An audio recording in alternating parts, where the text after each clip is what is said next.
lab feels like home, and all its members, they feel like a family member.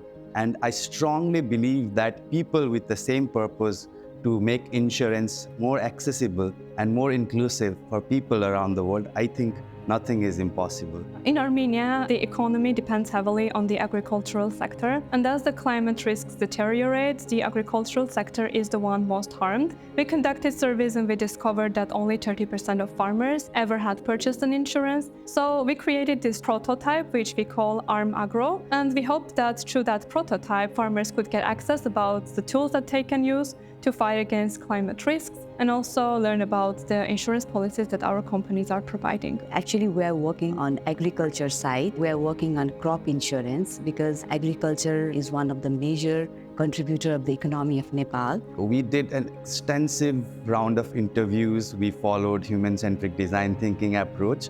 And what we identified were two areas of intervention. One was awareness and another one was distribution. Most of the agriculture farmers, they are not aware about insurance in Nepal. They don't know how to do insurance and where to contact. For that, we have decided to create integrated voice response system to help them learn more about what is insurance, how is the claim process, everything. So one is finalized. Other thing, like in distribution, we decided to reiterate, and right now we are exploring avenues of intervention. Alors, l'équipe du Sénégal a pu partir sur le terrain pour collecter des données, mais il s'est avéré que, contrairement aux producteurs et aux éleveurs, les pêcheurs n'ont pas eu un produit d'assurance depuis quelques années. Donc, raison pour laquelle l'équipe du Sénégal a pu réfléchir pour mettre en place un produit d'assurance qui permette quand même de donner un complément de revenus aux pêcheurs si toutefois il y a des phénomènes météorologiques qui sont défavorables. One of the additional results of this lab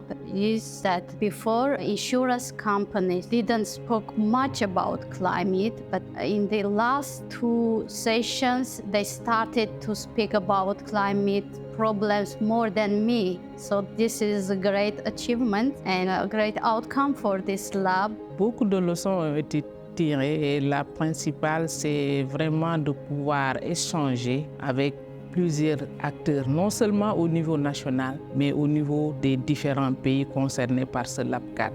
Participating in the lab, we learned that innovation is not a straight and simple process. You cannot just go from point A to point B.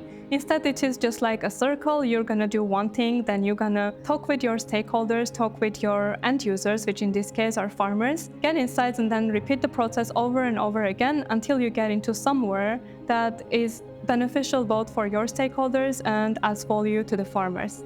And in 1 year, we got the chance to have the research. We continuously have the communication. We hear about the problem of all the stakeholders. And finally, I would say it's this broad concept of including the stakeholders. All the stakeholders, the beneficiaries, the industry, regulators from other parts, ministries, and of course the supervisors, but not only the supervisors, to see that it needs all of them together, the whole community to work together to make it a success. So I'm happy that we have the lab, and I wish the lab a very bright future.